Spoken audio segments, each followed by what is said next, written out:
Hi friends, मेरा नाम अभिषेक राज। आज की क्लास में हम 1857 की विद्रोह पर चर्चा करने जा रहे हैं। 1857 का विद्रोह ब्रिटिश सरकार द्वारा अपनाई गई नीति के फलस्वरूप 1857 का विद्रोह हुआ। इस विद्रोह में किसान, जमींदार, मजदूर एवं देसी रजवाड़े महाराजे आदि ने भाग लिया था। 1857 का विद्रोह 10 मई 1857 को मेरठ से शुरू किया गया था, जिसे 12 मई 1857 को दिल्ली के मुगल बादशाह बहादुर शाह जफर द्वारा संवैधानिक या वैधानिक मान्यता प्रदान की जाती है और बहादुर शाह जफर को 1857 के विद्रोह का नेता चुना जाता है। बात करते हैं कि 1857 का विद्रोह का प्रतीक चिन्ह क्या है। तो 1857 के विद्रोह का प्रतीक चिन्ह कमल और रोटी है। 1857 के विद्रोह की रणनीति लंदन में रनोजी बापू और अजीमुल्ला खां द्वारा तैयार किया गया था कि 31 मई 1857 को संपूर्ण भारत में एक जन आंदोलन की आगाज किया जाएगा। कब? तो 31 मई 1857 को लंदन में रनोजी बापू और अजीमुल्ला खां के द्वारा तैयार किया गया था, लेकिन कुछ कारणोंवश यह विद्रोह 10 मई 1857 को मेरठ से शुरू हो गया था।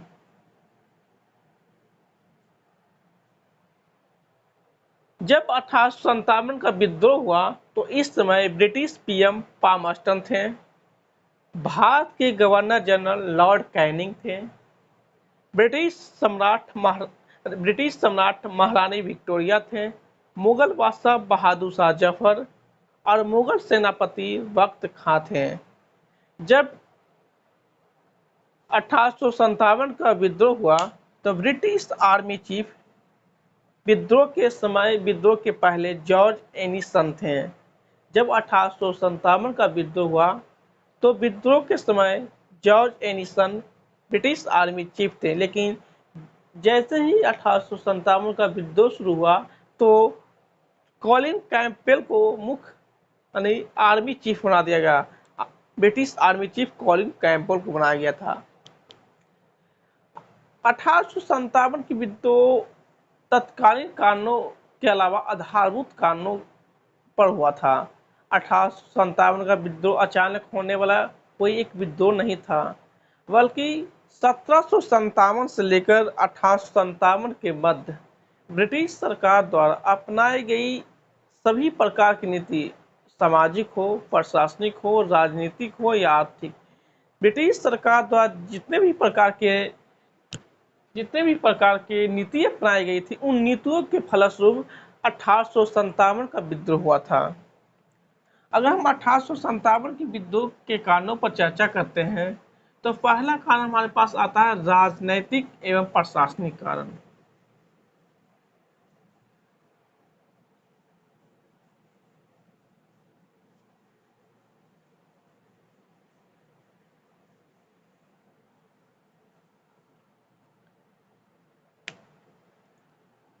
1857 के विद्रोह के कारण पर हम चर्चा करने जा रहे हैं कि 1857 का विद्रोह का कारण क्या था।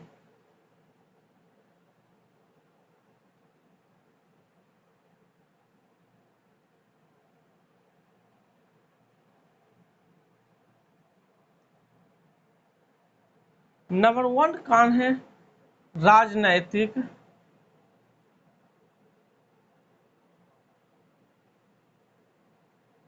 एवं प्रशासनिक।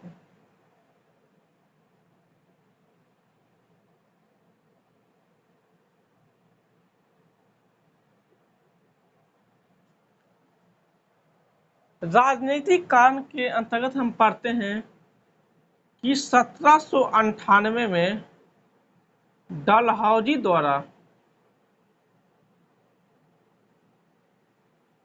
सॉरी सॉरी 1798 में वलेजली द्वारा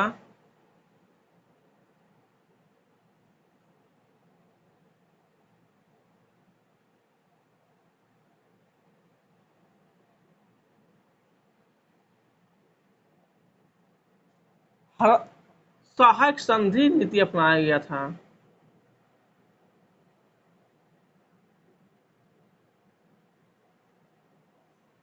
पहला कारण ही है कि 1798 में बालाजी द्वारा जो सहायक संधि अपनाया गया था वो 1857 की क्रांति का एक कारण माना जाता है। सहायक संधि के अंतर्गत हम बात करते हैं कि सहायक संधि क्या है।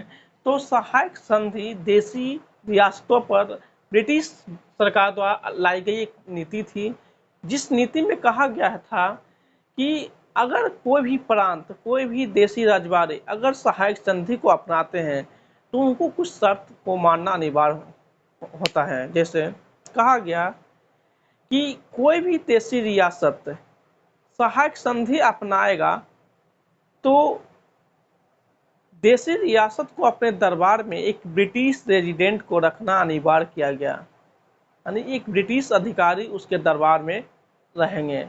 दूसरी बात कहा गया कि देशी रियासत के जितने भी विदेशी संबंधित मामले हैं वो अब ईस्ट इंडिया कंपनी देखेगा। तीसरी बात कहा गया कि देशी रियासत युद्ध या संधि करने से पहले या किसी भी क्षेत्र के साथ, किसी भी प्रांत के साथ अगर आप युद्ध करते हैं या किसी के साथ आप संधि करते हैं तो आपको ईस्ट इंडिया कंपनी से परमिशन लेना आवश्यक है। दूसरी बात कहा गया कि देशी रियासत की जो सैनिक है उस सैनिक को भंग कर दिया गया और कहा गया कि आपको ब्रिटिश सरकार द्वारा सैनिक मुहैया कराया जाएगा, लेकिन जो ब्रिटिश सरकार आपको सैनिक मुहैया कराएगी उस सैनिक का खर्च देशी रियासत को खुद उठाना पड़ेगा। अगर हम सहायक संधि पर चर्चा करते हैं कि सहायक संधि क्या है, तो पहला कहा गया कि देशी रियासतों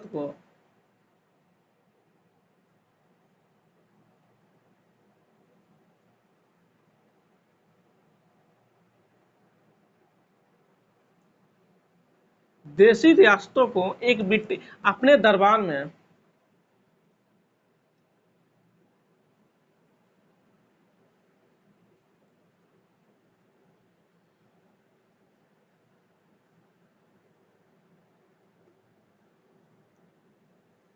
ब्रिटिश रेजिडेंट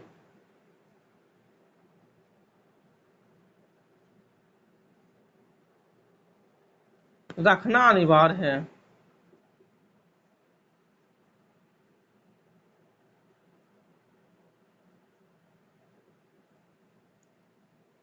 देशी रियासत की विदेश नीति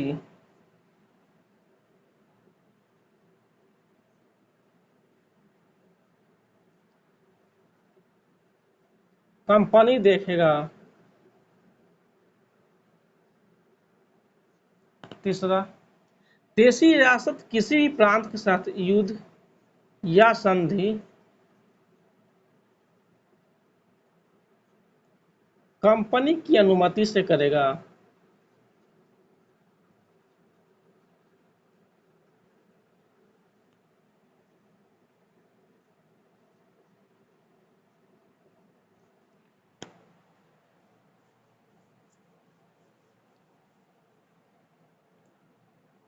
देशी रियासत अपनी सेना को भंग कर देगी और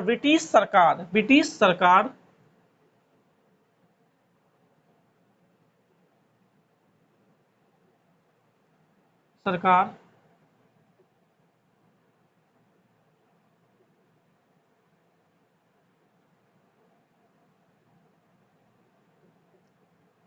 रियासतों को सैनिक मुहैया कराएगा।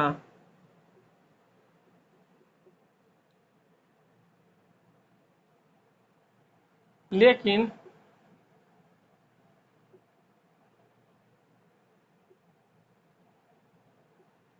इस सैनिक का खर्च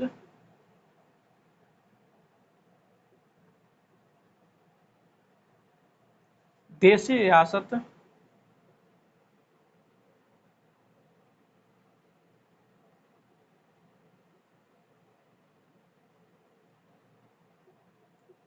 स्वयं वहन करेगा।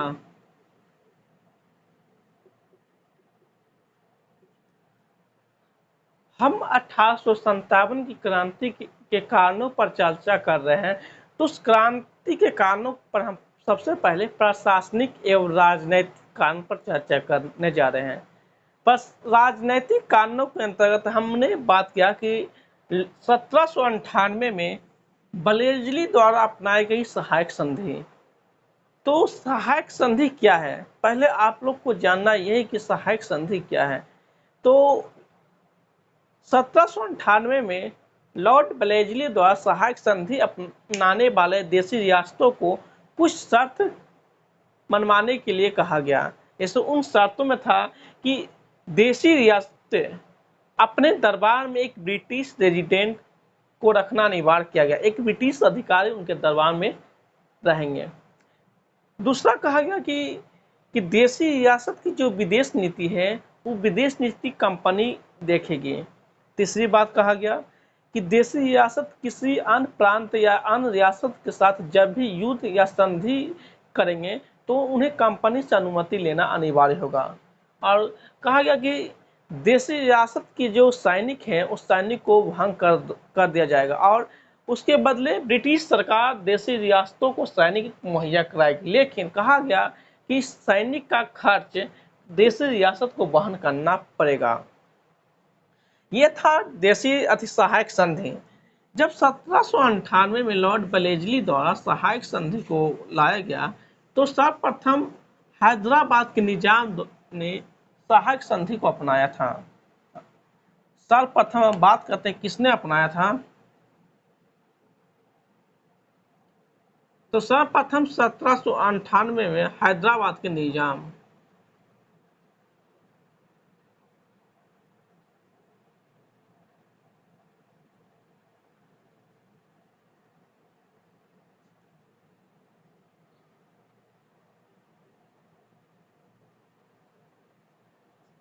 लेकिन उसके बाद 1799 में मैसूर,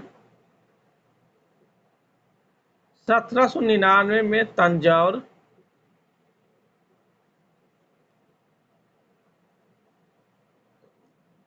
1801 में पेशावर,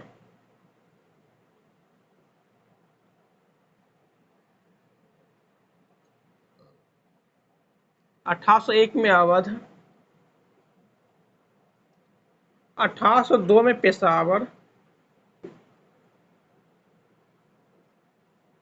1803 में भोसले और 1804 में सिंधिया।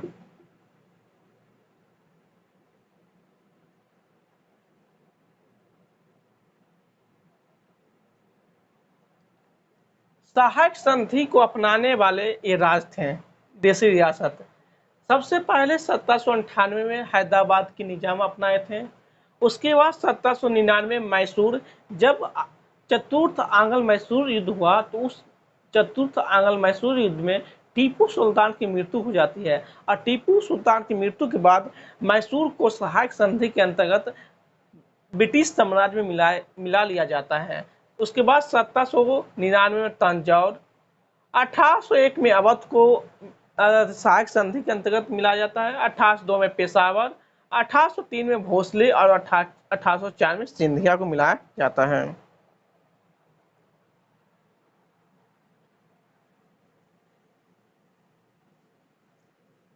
इसके बाद हम बात करते हैं कि 1803 में, नोट करते जाइए, 1803 में लॉर्ड ब्लेजली द्वारा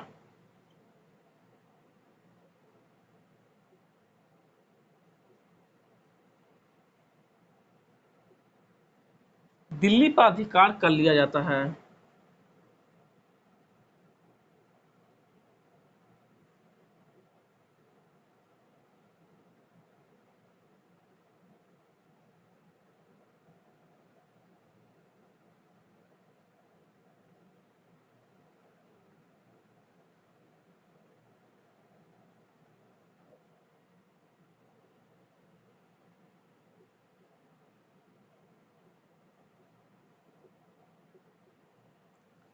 अठारह सौ तेईस में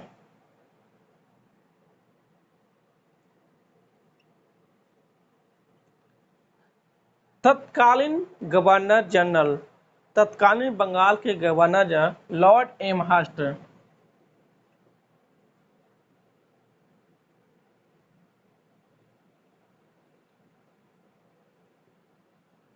तत्कालीन गवर्नर जनरल लॉर्ड एमहर्स्ट जब मुगल बादशाह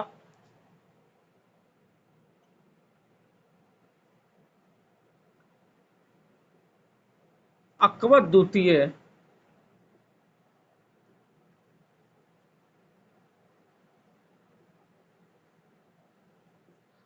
द्वितीय से मिलने गए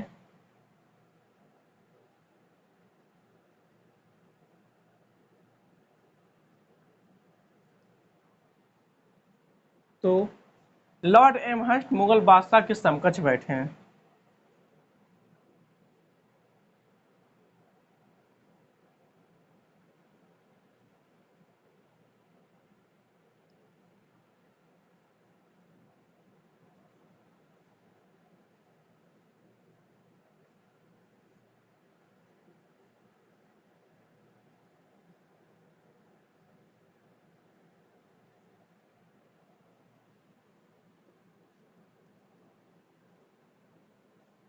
बैठे जो मुगल बादशाह का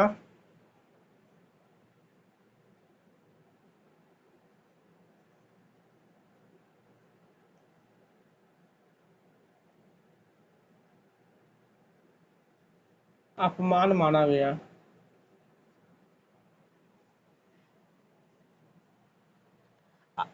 1823 में जब तत्कालीन बंगाल के गवर्नर लॉर्ड एमहर्स्ट मुगल बादशाह अकबर द्वितीय से मिलने गए तो लॉर्ड एमहर्स्ट मुगल बादशाह के समकक्ष बैठे जो मुगल बादशाह का अपमान माना गया।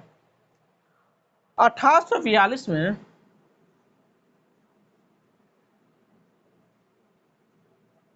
लॉर्ड ऑकलैंड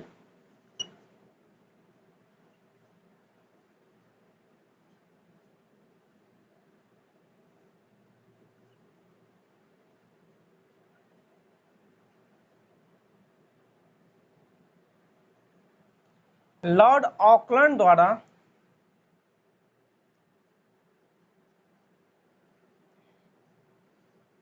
मुगल बादशाह की मुगल बादशाह की बात लॉर्ड ऑकलैंड द्वारा मुगलों से बादशाह की उपाधि छीन जाती है, यानी मुगल बादशाह से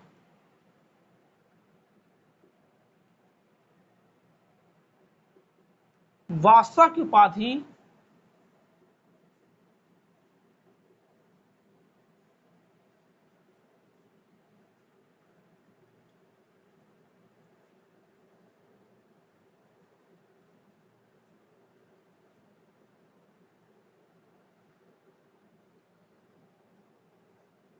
छीन ली जाती है जा, जाती छीन ली जाती है।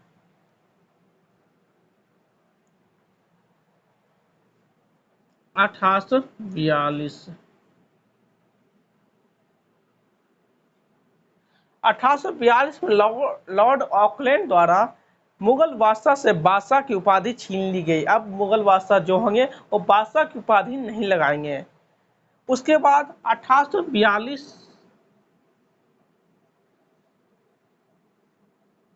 से 1844 के मध्य लॉर्ड एलन बोरो द्वारा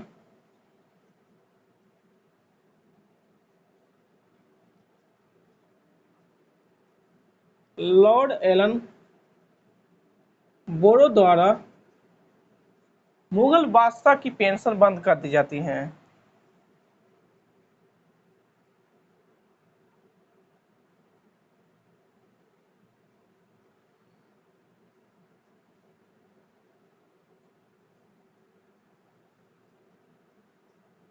मुगल बादशाह की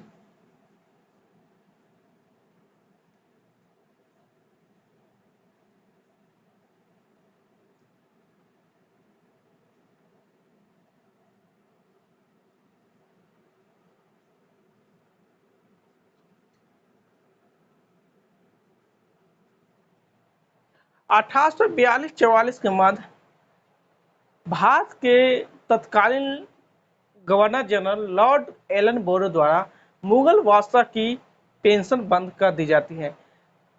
देखिए, 1803 में लॉर्ड बरेली ने पहले दिल्ली पर कब्जा किया।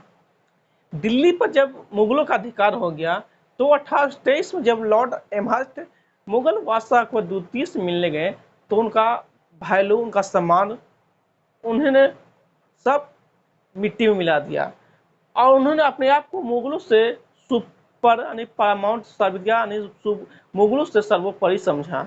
इसलिए उन्होंने मुगल के समकक्ष बैठा, मुगल बादशाह के समकक्ष बैठा, यानी ब्रिटिश कंपनी अब अपने आप को भारत में सर्वोपरि समझने लगा। 1842 में लॉर्ड ऑकलैंड द्वारा मुगल बादशाह से बादशाह की उपाधि छीन ली जाती है और इसी के कुछ वर्षों बाद लॉर्ड एलन बोरो द्वारा मुगल बादशाह को जो पेंशन मिलता था वो पेंशन बंद कर दिया जाता। लॉर्ड एलन बोरो द्वारा मुगल बादशाह की पेंशन बंद कर दी जाती है।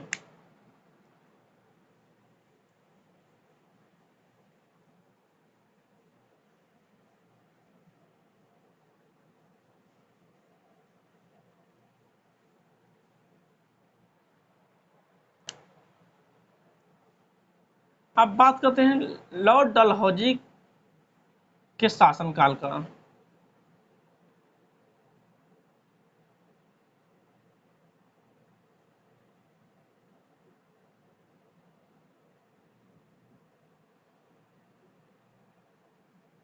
लॉर्ड डलहौजी का शासनकाल 1848 से लेकर 1856 तक रहता है और 1857 के विद्रोह का सबसे महत्वपूर्ण जो कड़ी माना जाता है लॉर्ड डलहौजी का शासनकाल ही माना जाता है। लॉर्ड डलहौजी के शासनकाल में इतने व्यापक परिवर्तन हुए कि 1857 की क्रांति जो कुछ आने वाले वर्षों में यानी कुछ आगे के वर्षों में होता वो 1857 में ही होना अनिवार्य कर दिया गया। लॉर्ड डलहौजी के शासनकाल में जो प्रमुख घटना घटी वो 1848 में पहला घटना घटा। 1848 में इनके समय सेकेंड एंग्लो सिख वार हुआ।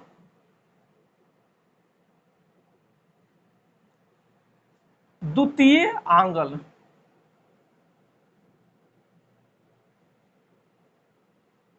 आंग्ल सिख युद्ध। इस समय भारत के गवर्नर जनरल लॉर्ड डलहौजी थे और सिख के सरदार थे दिलीप सिंह।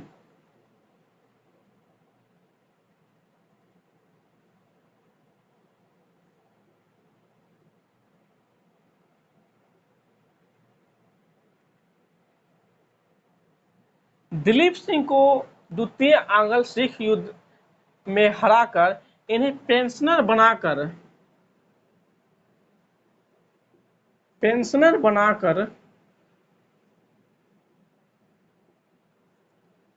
लंदन भेज दिया गया।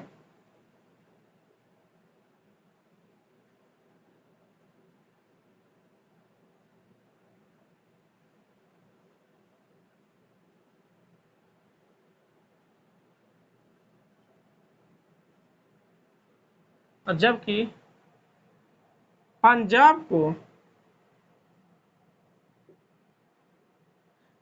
के ही महाराज थे दिलीप सिंह और पंजाब क्षेत्र के लिए ही द्वितीय आंग्ल सिख युद्ध 1848 में हुआ था जिसमें दिलीप सिंह को पेंशनर बनाकर लंदन भेज दिया जाता है और पंजाब को ब्रिटिश साम्राज्य में मिला लिया जाता है।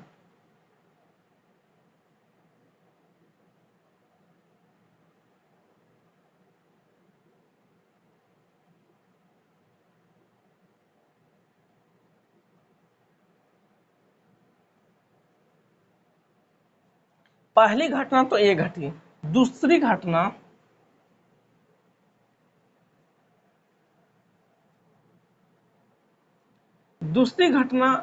लॉर्ड डलहौजी द्वारा अपनाई गई हड़प की नीति।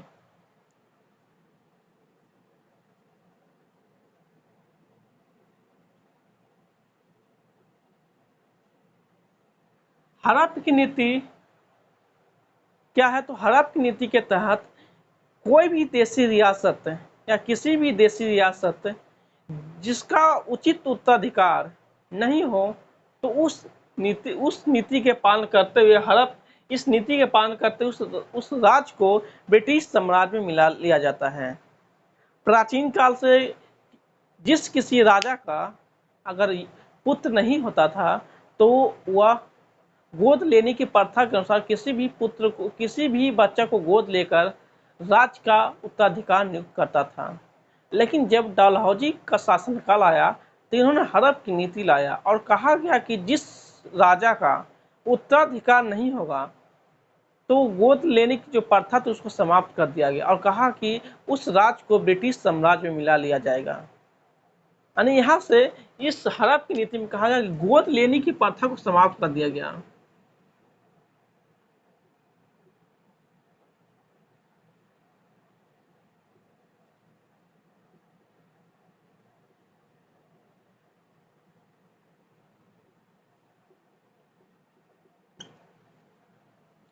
और सबसे पहले हड़प की नीति के तहत 1848 में सतारा को हड़पा गया। उसके बाद 1849 में जैतपुर,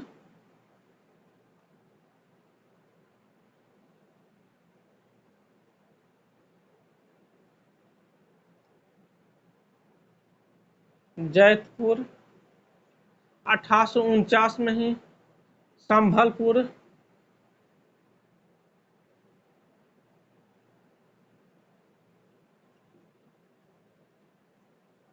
संभलपुर 1850 में बघाट,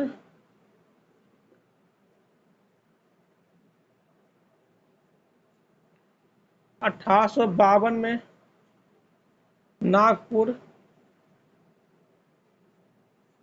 1853 में झांसी, 1854 में उदयपुर,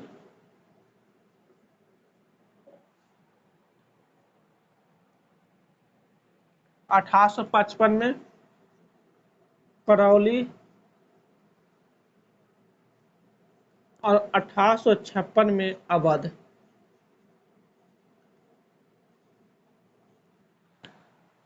लॉर्ड डलहौजी के द्वारा जो हड़प की नीति अपनाई गई थी, यानी जिस राजा के पास उसका उत्तराधिकार उसका संतान नहीं था, वो गोद लेकर अपना उत्तराधिकार को चुना था, तो हड़प की नीति के तहत गोद लेने की प्रथा को समाप्त कर दिया गया था।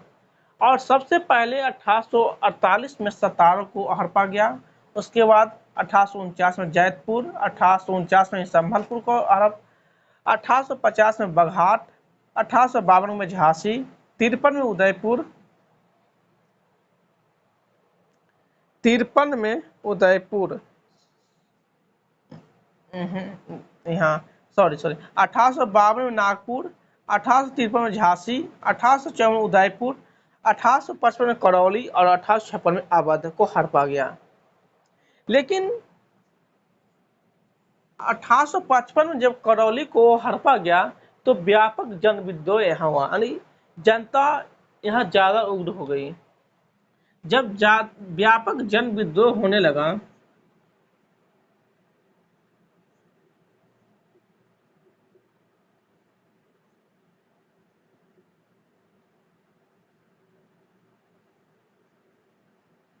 व्यापक जन विद्रोह होने लगा, तो करौली को हड़प कर ब्रिटिश सरकार छोड़ देती है।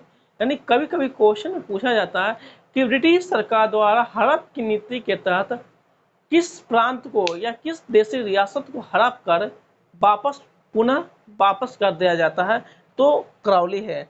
जब 1855 में करौली को हड़पा गया, तो व्यापक जन विद्रोह हुआ और इस कारण इसको हड़प कर छोड़ दिया गया। यानी यहाँ से 1855 को मिटा देते हैं कि 1855 में जो जिससे हड़पा गया था उसे ब्रिटिश सरकार द्वारा वापस लौटा दिया जाता है।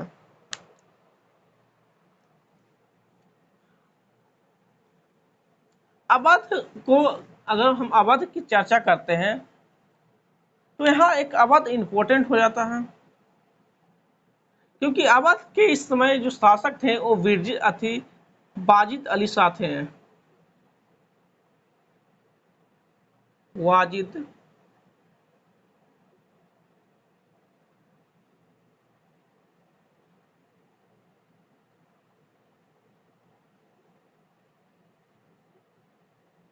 और वाजिद अली शाह पर लॉर्ड डलहौजी द्वारा कुशासन के आरोप पर कुप्रशासन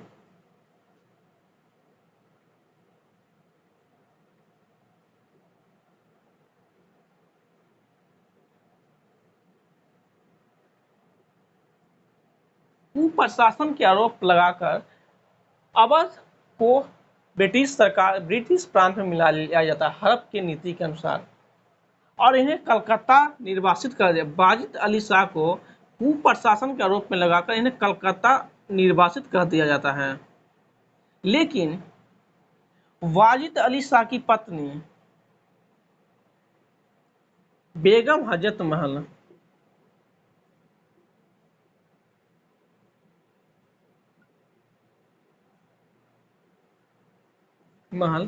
और इनका एक पुत्र था बिरजिस कादिर बिर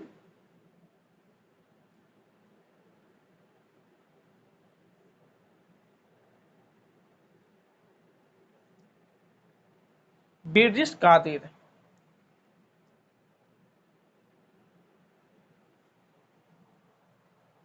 जब 1857 की विद्रोह होता है तो 4 जून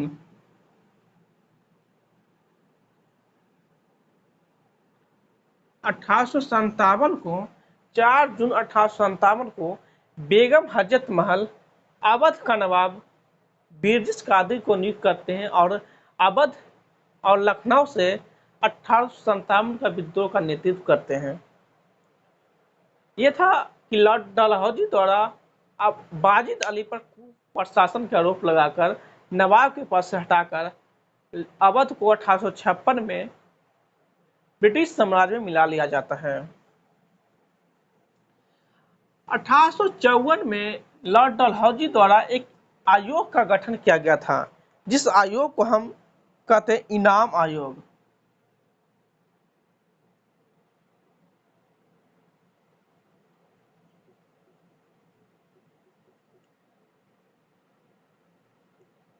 कब गठन किया? 1854 में। इस आयोग का कार्य था कि दक्कन के क्षेत्र में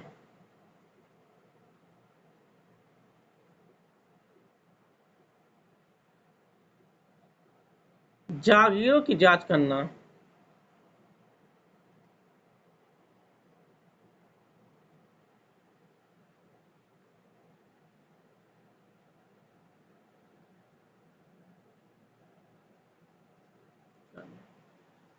दक्कन में कुल 3500 जागीर थे।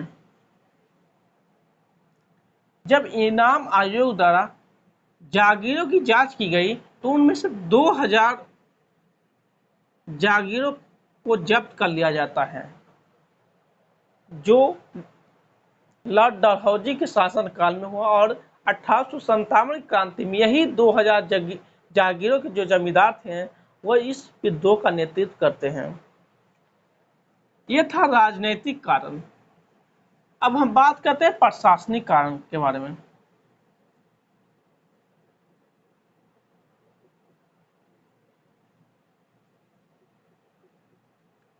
प्रशासनिक कारण में हम बात करते हैं कि ब्रिटिश सरकार द्वारा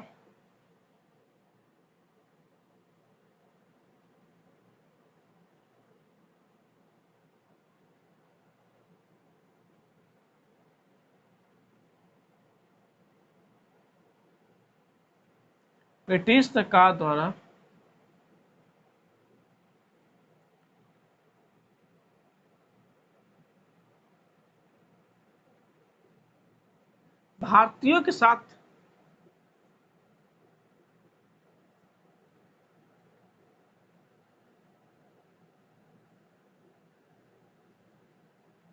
भेदभाव की नीति अपनाती थी।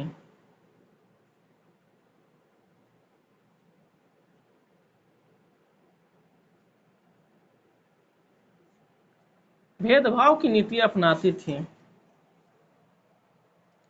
दूसरा तो ये भेदभाव की नीति कहाँ अपनाती थी? सेना में।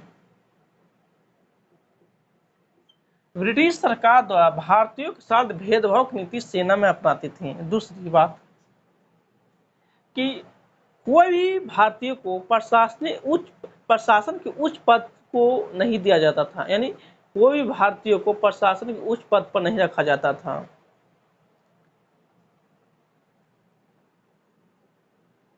भारतीयों को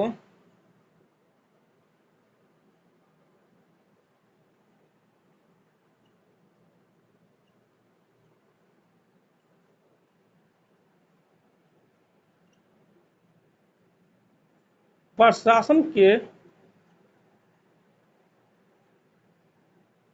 उच्च पद से वंचित किया गया, वंचित रखा जाता था।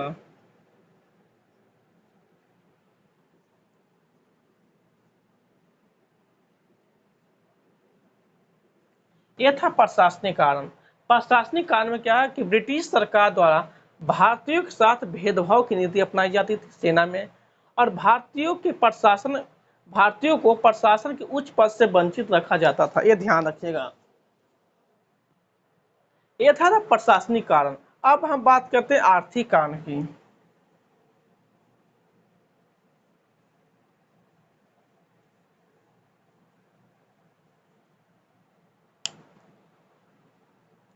दूसरा आर्थिक कारण।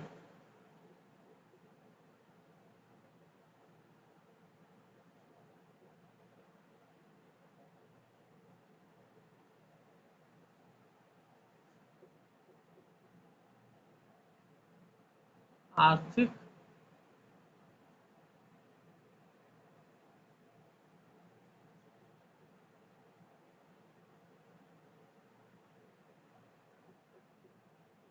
आर्थिक कांड के अंतर्गत ब्रिटिश सरकार द्वारा भू राजस्व नीति अपनाई गई। भू राजस्व नीति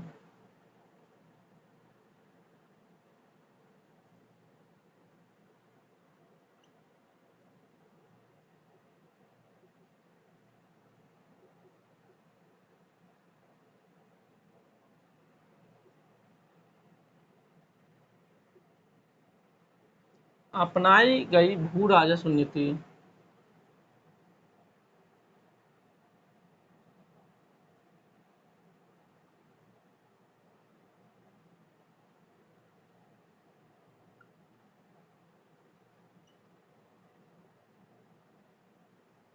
भू राजस्व नीति जैसे जमींदारी प्रथा, महलबारी प्रथा और रैयतबारी प्रथा, इससे किसानों को ऋणग्रस्तता की स्थिति प्राप्त होगी। किसान कर्ज में और डूबते चले गए, जिसका परिणाम था 1857 की क्रांति, जिसमें किसानों ने सबसे बढ़ चढ़कर भागीदारी की। ब्रिटिश सरकार द्वारा अपनाई गई भू राजस्व नीति। दूसरा, भारतीय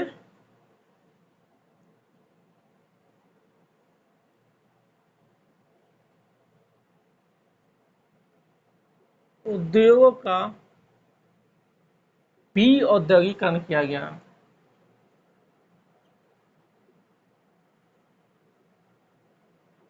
औद्योगिकरण।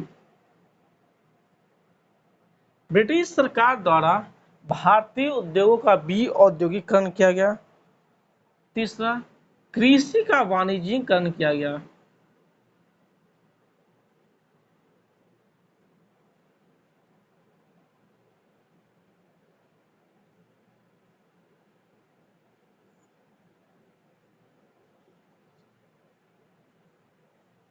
कृषि का वाणिज्यिकरण किया गया। जब 1813 में इंग्लैंड में औद्योगिक क्रांति की शुरुआत हुई, तो इंग्लैंड में कच्चे माल के लिए कपास, चाय आदि की जरूरत होती थी। इसलिए भारत में कृषि के क्षेत्र में वाणिज्यीकरण किया गया, जहां कपास, रबर, चाय आदि के उत्पादन पर जोर दिया गया। और चौथा कारण है दादा भाई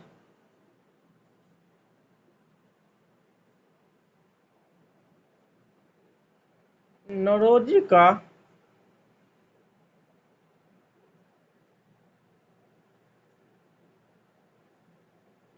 धन का वही गमन सिद्धांत। वही गमन सिद्धांत।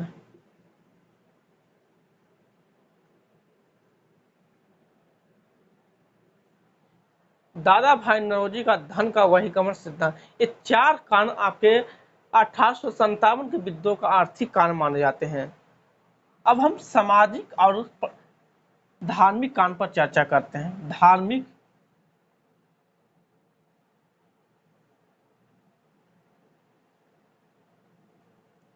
धार्मिक एवं सामाजिक कारण।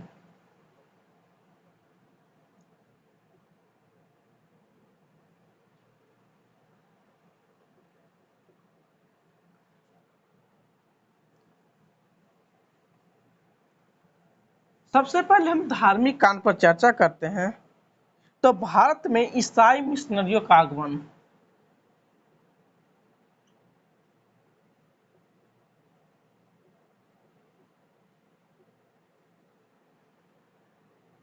ईसाई मिशनरियों का आगमन।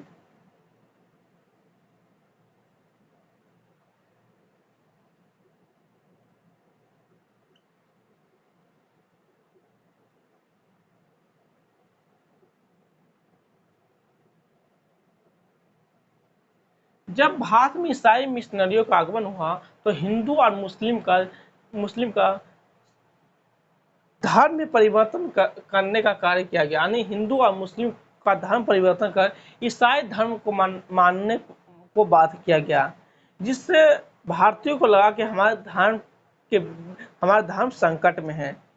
पहला कारण है ये भारत में ईसाई मिशनरियों का आगमन। दूसरा है कि अंग्रेज द्वारा अपनाई गई रंगभेद नीति।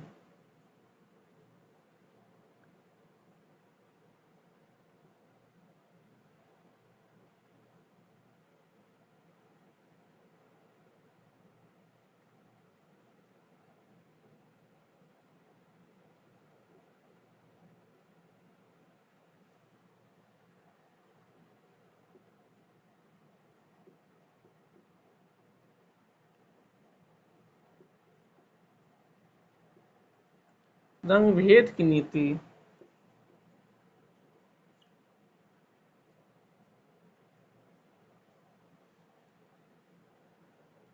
नीति अंग्रेज अपने आप को श्रेष्ठ मानते थे, क्योंकि अंग्रेज गोरे थे।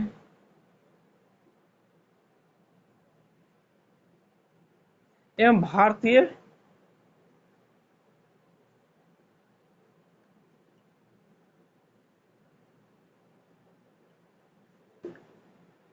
काले थे।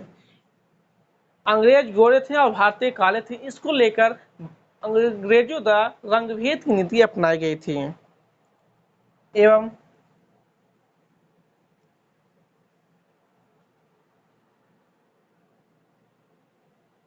हिंदू एवं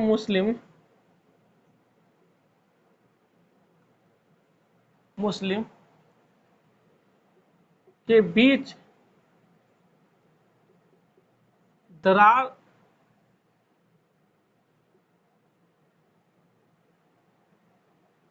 देने एवं षड्यंत्र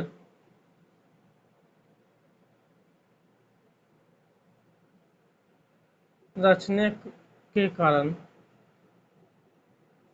ब्रिटिश सरकार हमेशा फूट डालो शासन करो की नीति अपनाती थी, और हिंदू मुस्लिम के बीच हमेशा दरार बनाए रखने का कोशिश करती थी, एवं उन दोनों के बीच षड्यंत्र रचने का कार्य करती थी, जो 1857 के विद्रोह में एक कारण माना जाता है। यह था धार्मिक कारण। अब हम सामाजिक कारण की बात करते हैं। तो सामाजिक कारण में हम बात करते हैं, तो 1793 में जॉन शोर जॉन शोर उस समय के बंगाल के गवर्नर जनरल थे और इनके द्वारा कन्यावध जॉन शोर द्वारा कन्यावध पर प्रतिबंध लगाया गया था। जॉन शोर द्वारा कन्यावध पर प्रतिबंध लगाया गया, ध्यान दीजिएगा।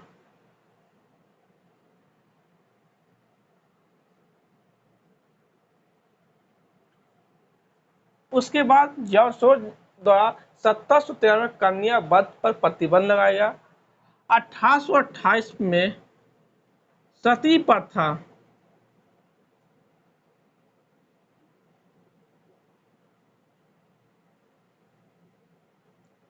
सती प्रथा को समाप्त किया गया।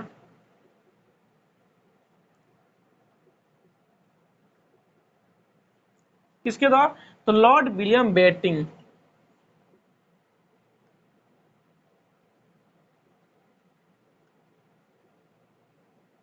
लॉर्ड विलियम बेंटिंक द्वारा इसमें मदद की सहायता किया कौन? तो राजा राम मोहन राय।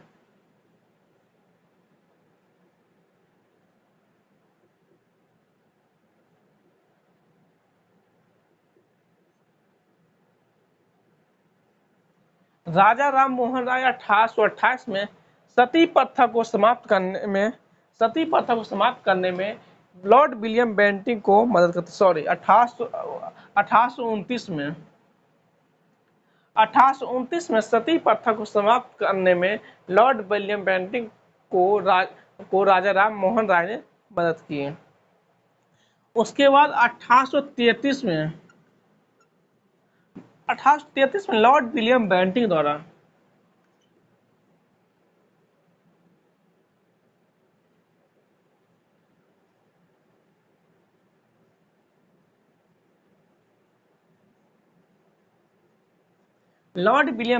द्वारा नर बलि प्रथा पर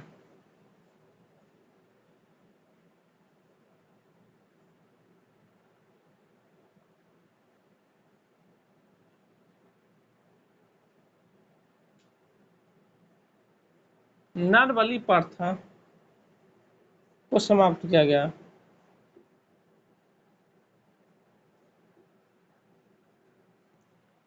1843 में एलन बोरो द्वारा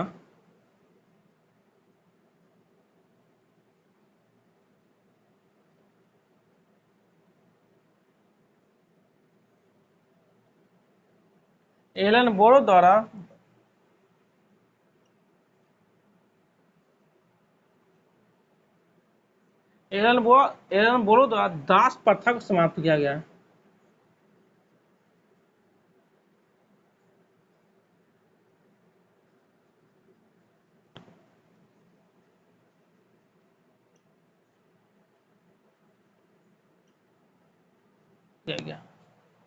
उसके बाद 1793 में जॉन शॉर ने कन्यावध प्रतिबंध लगाया गया। 1829 में सती प्रथा को समाप्त किया गया लॉर्ड विलियम बेंटिंक द्वारा। इसमें सहायता राजा राम मोहन राय ने किए थे। 1833 में लॉर्ड विलियम बेंटिंक द्वारा नर बलि प्रथा पर प्रतिबंध लगाया गया और 1843 में एलन बोरो के शासनकाल में दास प्रथा को समाप्त किया गया। उसके बाद 1856 में विधवा पुनर्विवाह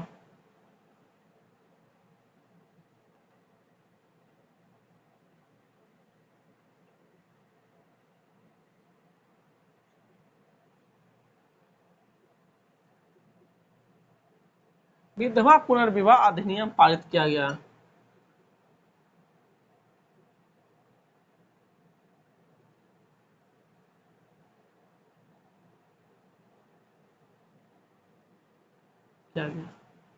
किसके शासनकाल? लॉर्ड डलहौजी के शासनकाल में।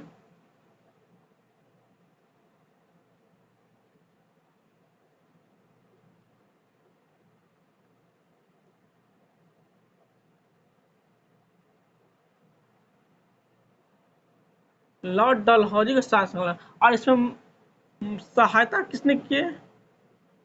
तो ईश्वर चंद विद्यासागर।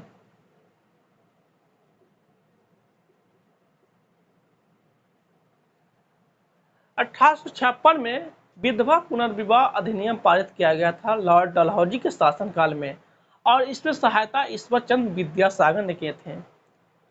1857 की क्रांति के हमने प्रशासनिक, राजनैतिक, आर्थिक, सामाजिक एवं धार्मिक कारणों पर चर्चा किए हैं। नेक्स्ट वीडियो हम 1857 के तत्कालीन कारण, रिसेंट कारण क्या थे, और 1857 के क्रांति का विस्तार किस प्रकार हुआ, इन पर हम चर्चा करने जा रहे हैं। जो भी हमारे चैनल पर नए हैं कृपया चैनल को सब्सक्राइब करें, शेयर करें, लाइक करें।